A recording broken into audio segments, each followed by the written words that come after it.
Red, ladies in red, ladies in red, ladies in red. Discuss the latest news, just fans giving their views. This channel is red. They see the bar and raise it, plus they rep for the ladies. Trust it's red. Female voices in football. Red. If you want to talk up, it's a red channel for me and you. Subscribe and tune into the ladies in red. Hi guys, welcome back to Ladies in Red. We're back with yet another show. Me and the ladies. I'm buzzing to get talking to you two. There's quite a lot to talk about, to be fair. I say buzzing. Again, we're going to be talking about negative aspects of United men and women. Let's start. Let's tell you what. Let's start by introducing you. Big up to Nat firstly. Nat, thank you so much for coming on again. How you doing? Yeah, thanks for having me on. And yeah, it's just like you say, I'm feeling good, but in terms of the football, yeah, that's another thing, isn't it? Yeah, it is. But I'm glad you're good now. I'm glad you're good. And thanks again for coming on. I appreciate it as always. And of course, we've got Mais as well. Mais, thank you so much for jumping on. How are you doing? I'm very well, thanks. Soph, how are you? And thanks for having me on again. I'm good. I'm absolutely shattered. This week feels like it's been about 10 in one. I think it's probably the week after half term. It just feels like a lot longer than a normal week. But yeah, I'm doing good. I think I've missed football. But then when I sat down thinking what we're going to talk about tonight and I wrote the Watford game down, I'm thinking, do I miss football? Because that game, I mean, we're going to touch on it. How? I'll start with you, mate. Like, how did we not score in that game? It was the most frustrating thing to watch. I don't know about you, but I was pulling my hair out.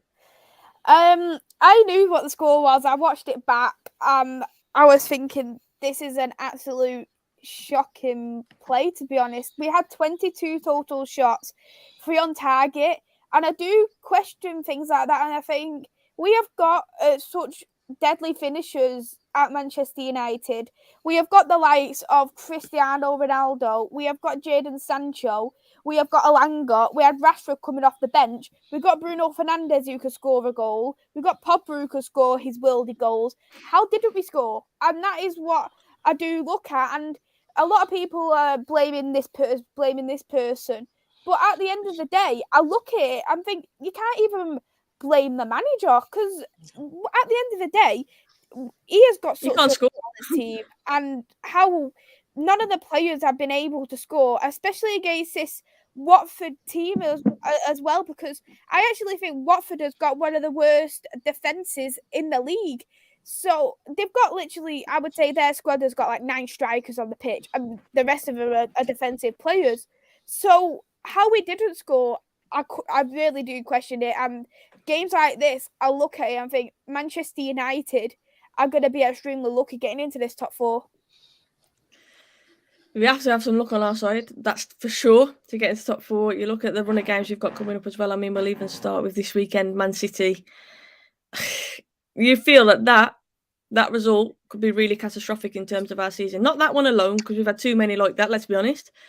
But at this point in the season where you're thinking, we've just beat Leeds, we should be getting a bit of momentum, should be feeling a bit more confident, to then have that against Watford.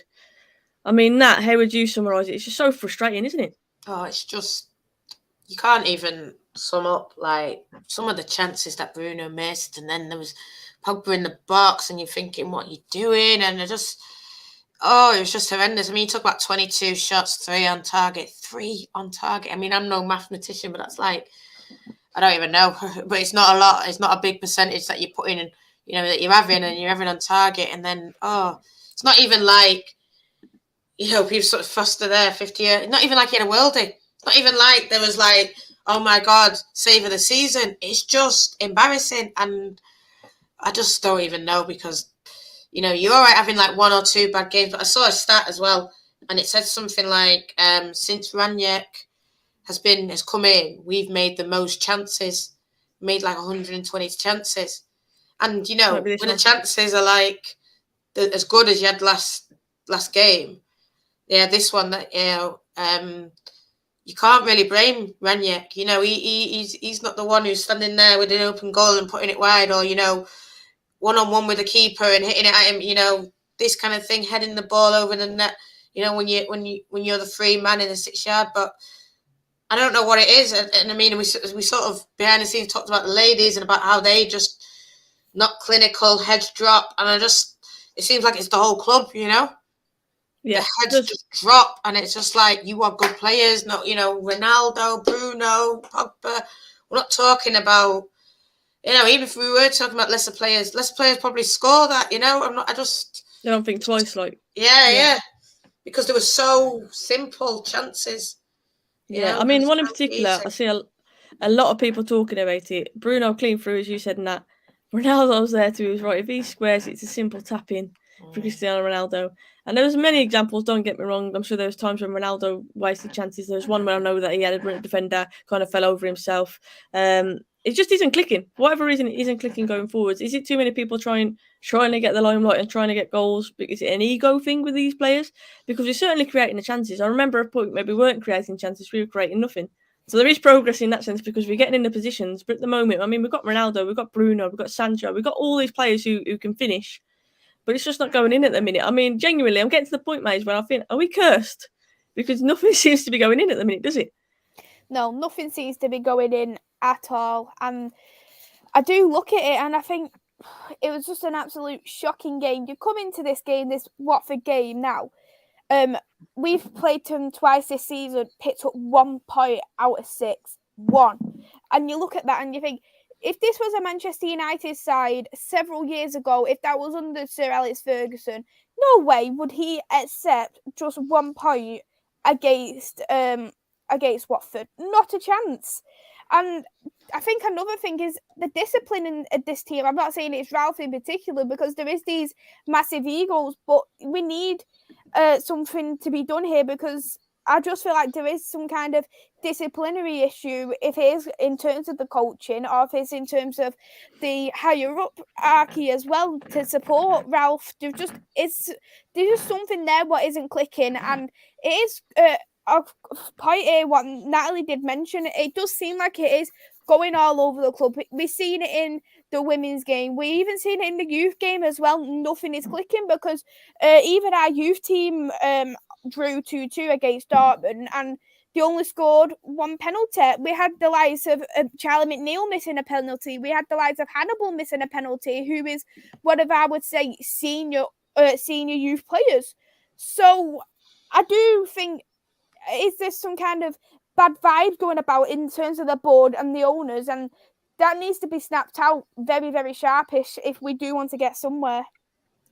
I mean, we're talking, the top of the video is top 4 is well in doubt. A lot of people think top 4 is already gone. Look, it's not completely gone. I still believe teams around us will drop points. It's the Premier League and that happens. But I still believe we'll drop points. And I think that's a concerning thing, isn't it? I think the fact is that we've got to focus on ourselves. We've got to win our games, do our job in front of goal, keep those clean sheets, be consistent. And we just haven't seen that all season. We've been consistently inconsistent. That's literally us this season. But look, we've got a point at Watford. Like I say, I feel like that could be a catastrophic one in terms of the run for top 4. But other teams around us will drop points. So we have to believe that we can still do it. It's not mathematically impossible. We can still get there. We have still got the squad good enough to get there. But we are relying on teams in and around us dropping points. And you don't want to be in that position. And that was a frustrating thing. We were in a position not too long ago where it was in our hands whether we got top 4 or not. And it's too many of these stupid results like the Watford one are costing us. They're costing us. But like I say, there was a time when we weren't creating, we are creating. We have to look at the positives. Like we've improved in that sense. Surely Ronaldo's not going to be on a drape forever, you'd think. Surely Bruno's going to take some of these chances. Let's just hope that we can turn a corner. And how nice would it be to do it against our rivals in City at the weekend? What a better way to do it. And I'm just hoping that we can do that. But in terms of the manager, you mentioned there, you can't blame Ralph. Both Nat and Mais just said that he can't score the goals for us. He can only do so much, and personally, I like the team that he picked at the weekend. To be fair, I don't think you can really blame him too much for that. But in terms of long-term manager, if Ralph isn't the one who's going to stay, because there's rumours that he could maybe stay in, Ancelotti's name has been muttered. I've seen on Twitter. He has been linked. Nat, I saw you a little smile then. What's your thoughts on the links with Ancelotti? Obviously, we all know Ten Hag is our, all 3 of us want Ten Hag. But if he isn't the possibility, if it is between Poch and Ancelotti, like where would you stand with that? And in the chat as well. Yeah, I know Mais isn't a fan of Poch. I don't know, because I do think Ancelotti is a great manager, and I think, he's done great things, and, you go back years, but then I just wonder, is it too much, too far, how many times? And I don't know. I do want a younger manager, not even going to lie. I don't think Ralph will stay. Lawbreaker, please, no. No Ancelotti. For me, if it's between Ancelotti and Poch, I would go for Poch. I do want Ten Hag, but I think if it's not him, it's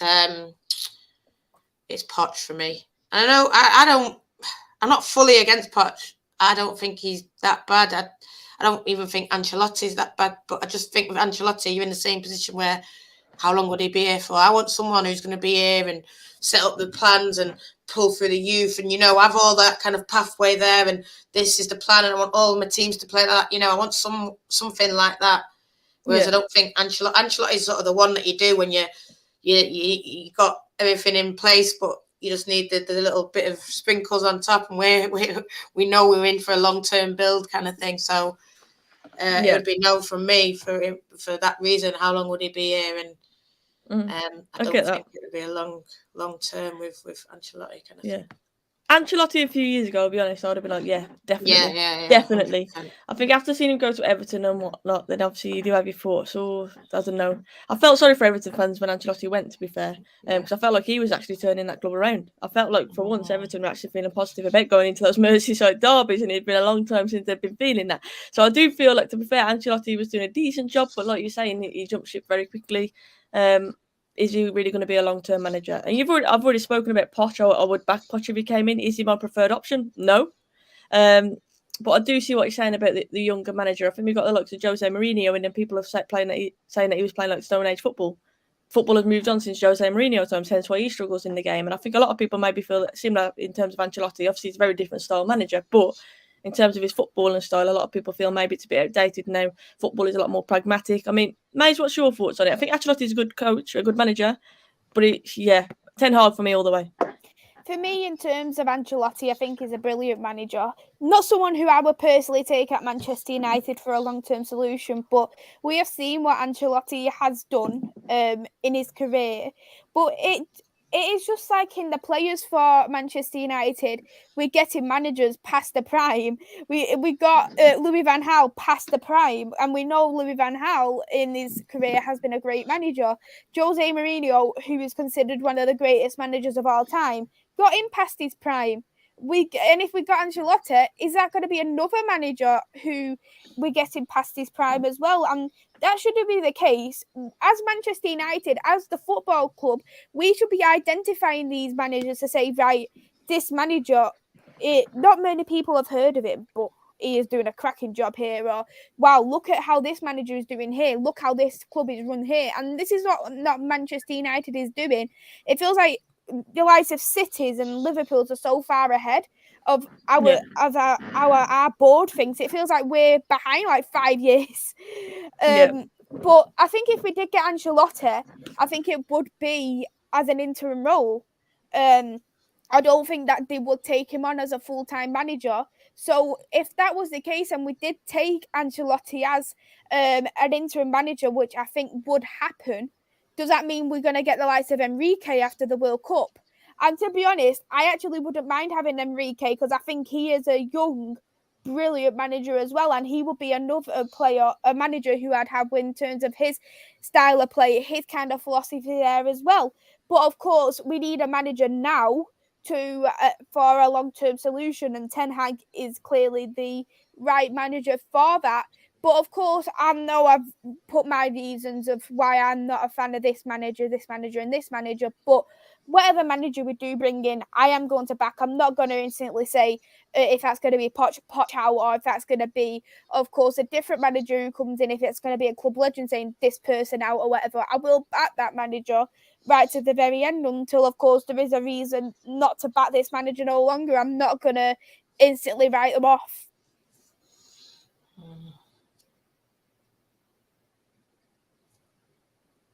In the air. Sorry, my mic was muted then. I was going to say, in terms of a new manager, it all seems very much in the air, doesn't it? It seems like, I think if we're all honest with ourselves, we all want Ten Hag. Someone said, Alex said it there, 90% of the United fans want Ten Hag. But realistically, we're going to be getting Poch. I think it does seem kind of written in the stars that Poch is coming to United. Zidane probably ending up at PSG by the looks of it as well. If we get Poch, I would back him.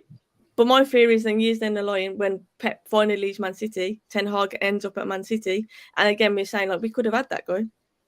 Do you know what I mean? And again, we're missing, like you say, managers at their prime. Why not nab them early? Why not nab them early? It'll be a risk with Ten Hag. It'll be a risk, don't get me wrong, but I think it's a risk no matter who we get in, isn't it? With the state of our club that is in, the amount of players that could be going in the summer as well. It is very much a clean slate. So why not have a new director of football in, like Ralph, for example, moving upstairs and getting a fresh, inspirational, pragmatic young manager in like Ten Hag, somebody who's very hands-on, somebody who likes to get involved in that kind of process as well. Who knows? Who knows what is going to happen? Either way, like I've already said, I'll back whoever's in charge. But Ancelotti, most people in the chat say no as well. A lot of people saying, look, they take Poch, but it does seem very much Ten Hag is the option.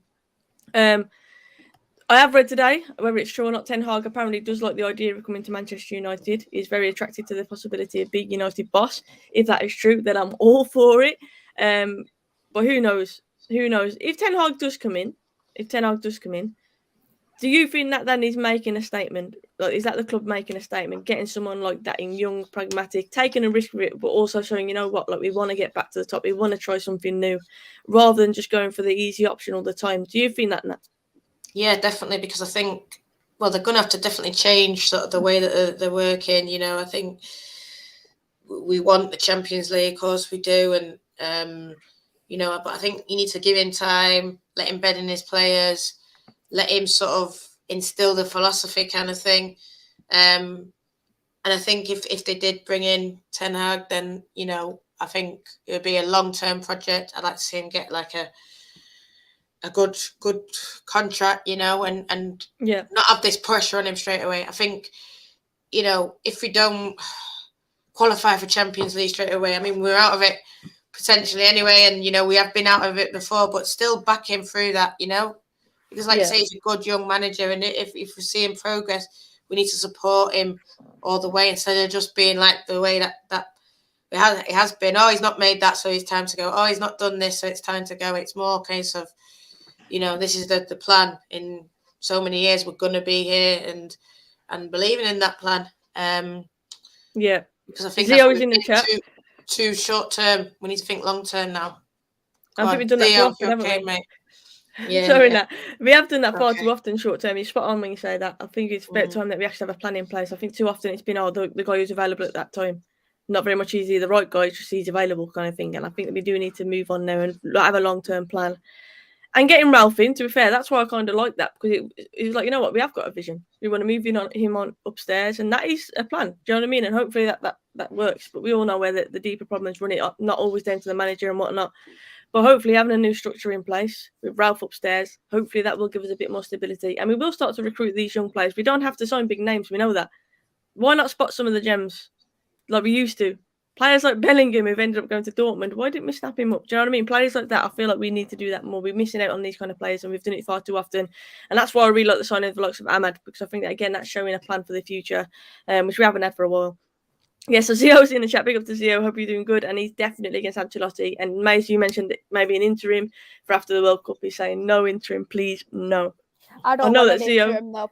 I agree, though. We need a long-term solution. But I do think if he does come in, it will be as an interim role. I do like Enrique, though. Enrique is a manager who I really, really do like, and I would like to see at the club. But I think if we don't get Ten Hag, Man City will look at getting Enrique, and I think that'll be the opposite way around. If we get Enrique, they'll look at Ten Hag. Interesting. Let's touch on the women's for a second, because obviously we always have a segment on the ladies' team. And that's face immediately dropped. Then I saw that. She's like, again, we'll talk about them again. But obviously we were discussing it last week. We're saying confidence should be high. They should be feeling we could get at City.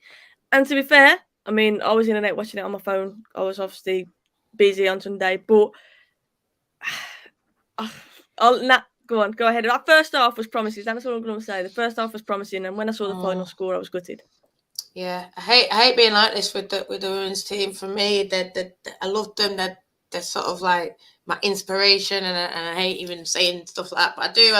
I love the women's team a lot, and you know, everyone who follows me knows how much I love the women's team. And it was such a great first half, and I thought, yes, they've learned a lot of the mistakes, you know, from the last City game, because I think the last City game they stood off them too much. They didn't get into them. They sort of allowed City to play. But to be honest, the last City game they kept it level right up until the end, and then they just let her through and she scored.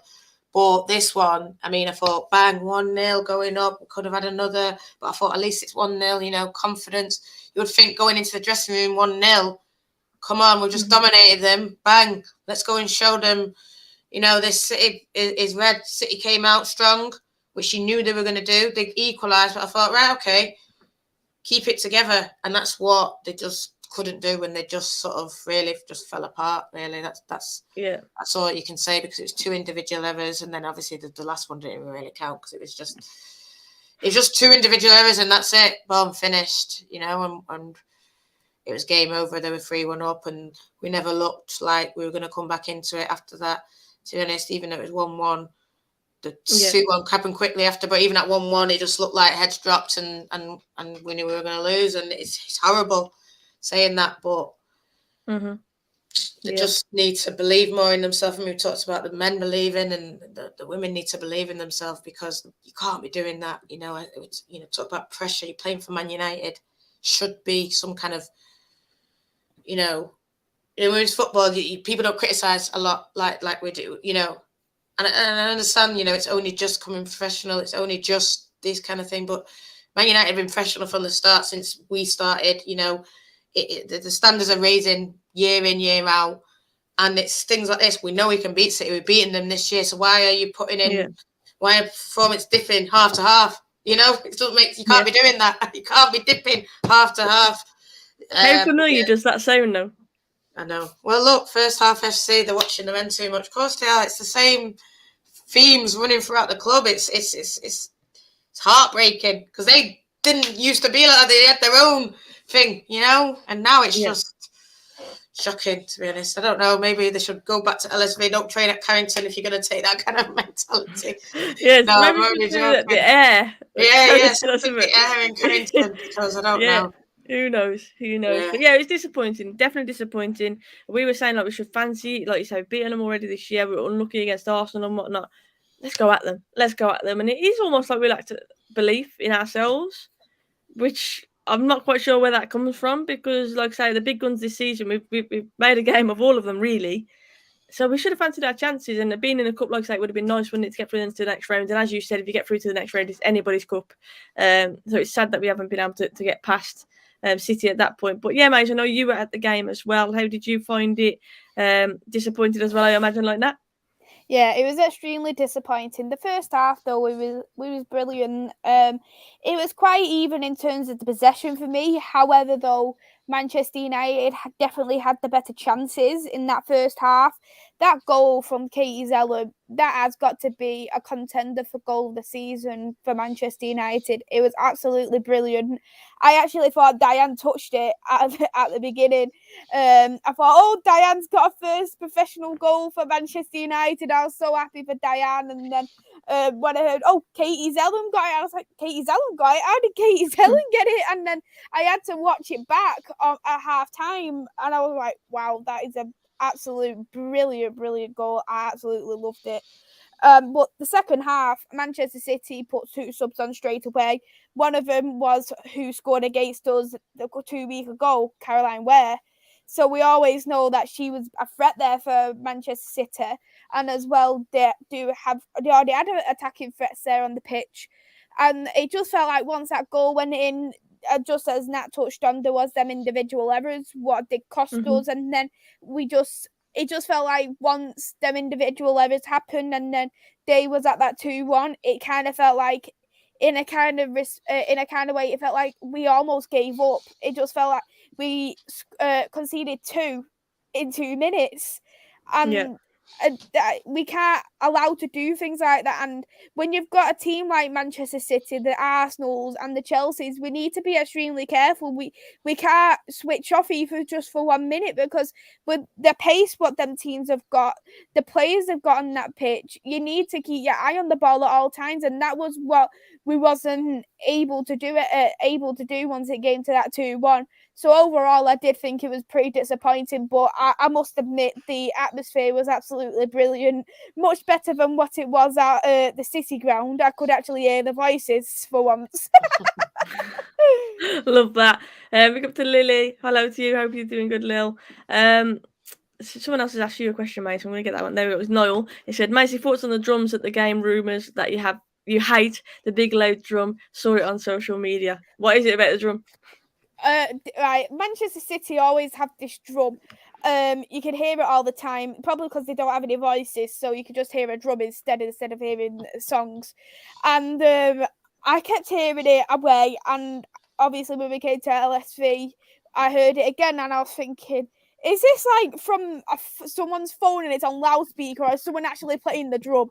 And I was looking literally all over where Man City stood and sat, just see, where is this drum? I actually found the guy who plays the drum. I found him and I was happy to see him. I hated it though. It's always Man City who always seems to play the drum, and I'm actually so glad that I don't have to hear it again, because my eardrum was literally like bang, bang, bang, bang, bang with the drum all night afterwards. It's one of them, isn't it, when you go home and you still hear it. They're the worst ones. That's what it You felt still like. hear it when you get home. Yeah. It felt like that phase. Yeah, we have got Leicester at the weekend. So how are you both feeling about that, Nat? Obviously, the girls are going to pick themselves up now, aren't they, going into this one? I mean, on paper, we should beat Leicester. Leicester towards the bottom. But it's like you say, isn't it? We've had trouble against Leicester. I think the last 2 times they've come to LSV. I think it's just a case of who wants it more. If they want it more, they're in a relegation battle. They want to go push up the league. Yeah, they just got beat by Chelsea, but in the league they just beat West Ham, and that's like the first, big game they won, and West Ham are doing well, so they'll be up for it, and it's up to us to match that determination that they've got. If you don't match it, you won't win, no matter how good, no matter how talented. And we're talking about this Watford game, and Watford sort of, I think teams, when they do beat us like Watford, is like this, like in the men's side, they have more determination. It's not like the skill's better. It's that these teams want it more. No team, in my opinion, that should be the minimum. You should not get outworked, outrun, out-passioned, if that's even a word, by another team. You should always want it 100, you should give your life for it. And because I just think like fans, we give our life, we dedicate it, we go here, we do that for them.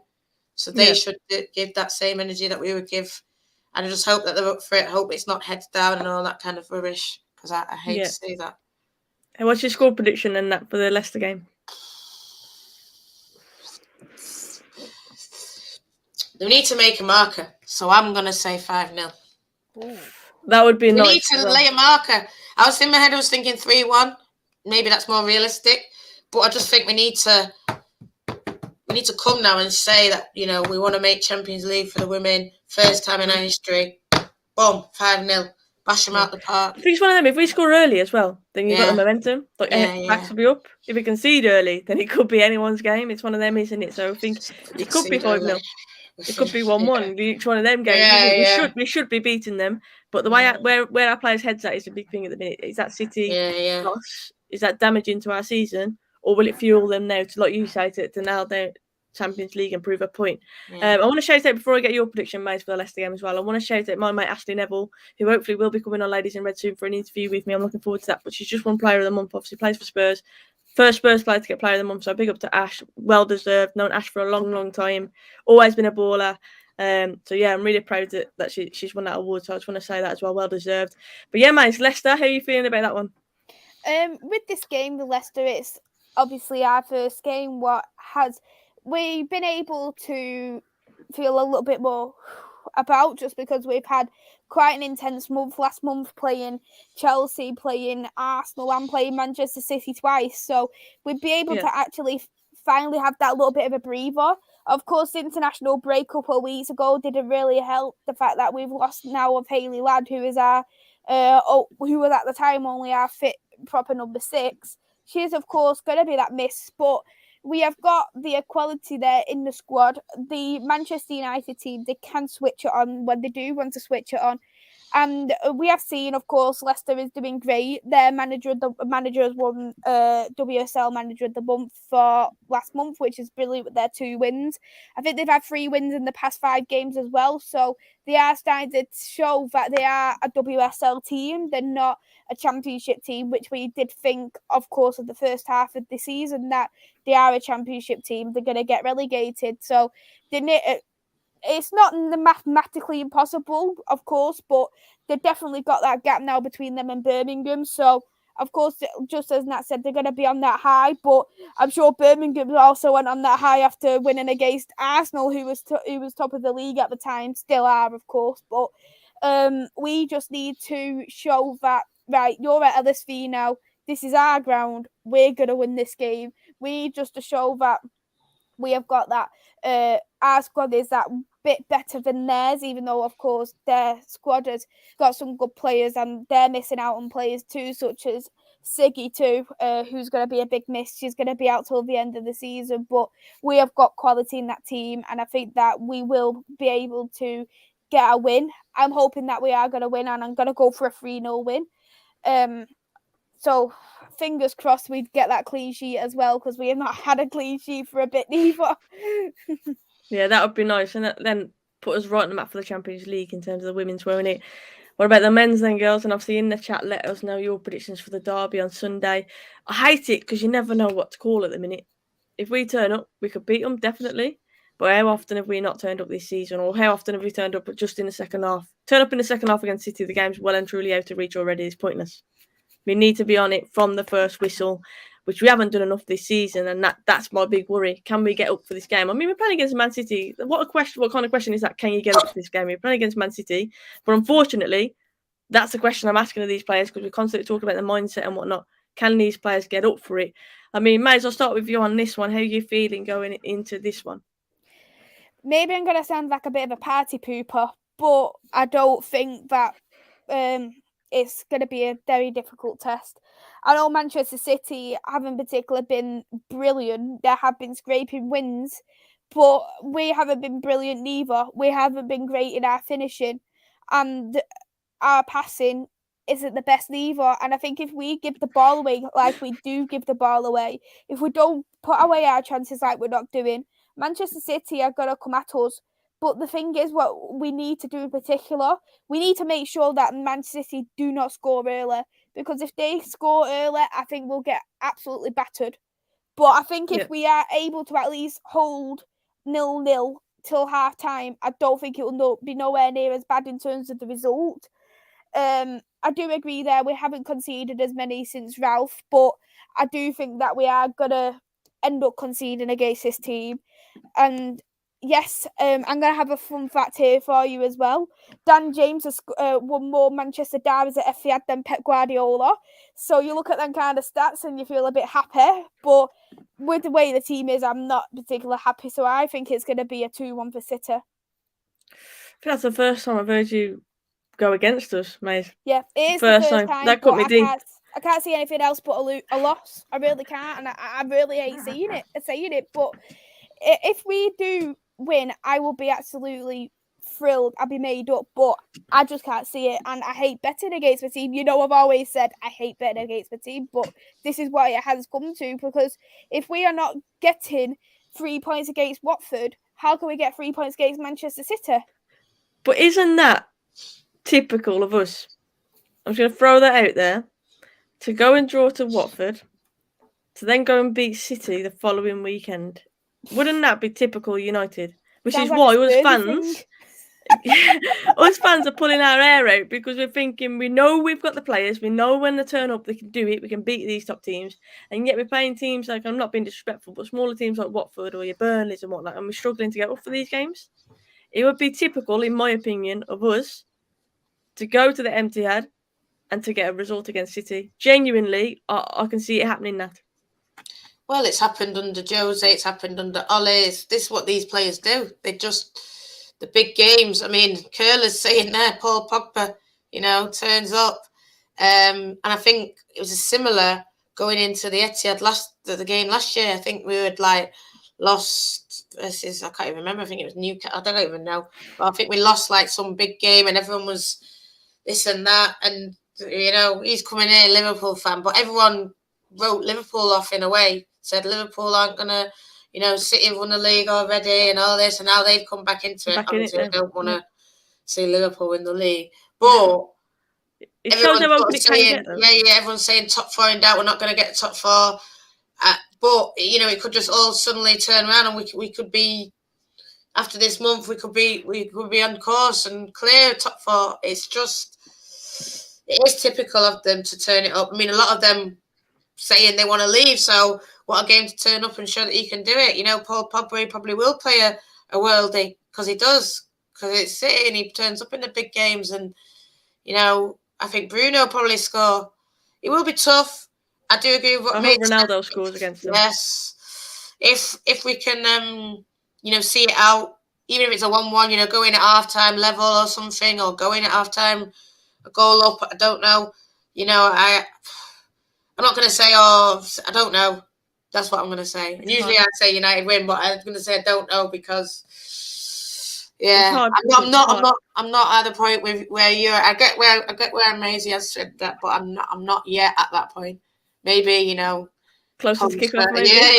I'll be like, I'm going to lose. Or even, you know, if a couple of games down the line, I'll be like, yeah, we are on a losing streak now, and you know, but I still just do think that they can just turn it up, turn it on, and they will be punished if we don't.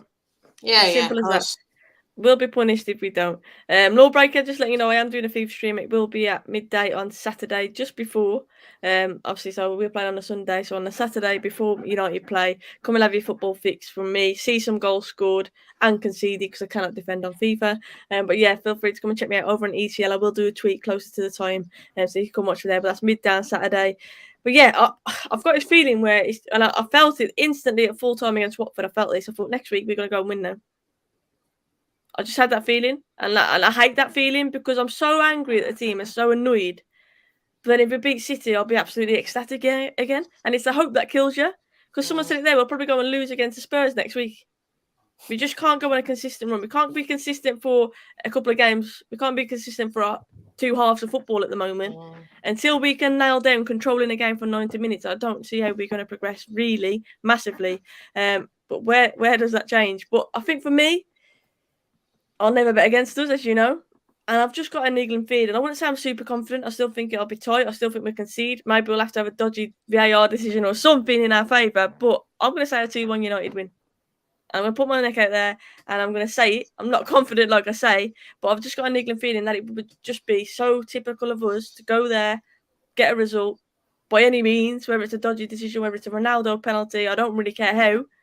But I just feel like we're going to scrape through. And it might be one of those where we play absolutely awful, we just get the look on the day, and it's papering over the cracks yet again, if this seen so many times before. It might just be one of them games. But business end of the season, results are more important. I would take it. Exactly. I would take it. But it is the hope that kills you. It's the hope that kills you. And like we said, closer to kick-off, I'll be thinking, yeah, I regret making that prediction. No doubt about it. But I'm sticking with it. 2-1 to United. That's what I'm going to go for. But ladies, it's been an absolute fantastic show. As always, thank you both so much for coming on. I appreciate it. Mais, let people know your channel so they can come and subscribe, and let them know where to find you on socials as well. Thanks for having me on, Soph. It's been a great discussion for both the men and the women's side of Manchester United, plus potential managers. Really enjoyed it, so thank you for having me on. You can find me on my YouTube channel, which is Devils United. I do content for both the men and the women's football, so you can catch me through there. I've done 2 live streams on there beforehand, so been a bit of a busy bee tonight on there, but yeah, that's my YouTube channel, Devils United, and my Twitter is @2_ MUFC Mais. Make sure you go and subscribe to the channel, and obviously go and follow Mais on all socials as well. Very busy in Mais, to be fair, bless you. She was literally live seconds before coming on here. Got to rate that work rate, so well done to you. And of course, we've got fantastic Nat. As always, thank you so much for Nat for coming on. Let people know where they can follow you on socials as well, and let them know what kind of content you're putting out at the minute. Yeah, so I'm doing a lot of women's content. I always do a lot of women's content, but I'm doing a lot of men's content as well. Thank you for always having me on here. I love talking about like both teams. Definitely check out. I just did a stream as well, like Maisie, just a bit before on All for United WFC. So that's the women's channel, and there's also Only One United, who just put out a new podcast. Maisie's going to be on it next week, so check us out. We're just talking about different things in the women's side, mainly, but you know, just come and check it out. It's got a YouTube and it's got like Spotify and Apple, whatever ways you get your podcasts. So Love yeah, that. check that out. I'll be checking that out definitely. And thank you so much, Alex. That's really kind. Thank you for the super chat. We appreciate that so much. And thank you to everybody in the chat. As always, appreciate the support. This show is nothing about you lot. And I love that we can just, it's like therapy. Just sit, talk United, whether it's men's or whether it's women's, just get it off your chest. And I always feel better for doing it. Always feel better for doing it, definitely. So thank you to you ladies and everyone in the chat for that. Aikman says, Sophie Potter, you will probably have seen me dressed up as Harry Potter today. It is World Book Day, so happy World Book Day. But obviously, as you know, I'm a teacher, so I did that for the kids today, which was good fun as well. Hopefully we can produce some magic at the weekend. Let's just say that, shall we? Fingers crossed we could do that. But guys, thank you so much for coming on. Thank you to everybody for tuning in. If you are new, please hit that sub button, hit a like on the video, drop a comment, and I'll always read them afterwards as well. Make sure you go and check out these two, subscribe to both the channels, and follow them all on socials as well. They're fantastic. Thank you, everyone. Have a good one. And I'll be back tomorrow with Zio, by the way. Tomorrow with Zio at 7:30. Hope to see you there. But until then, see you soon.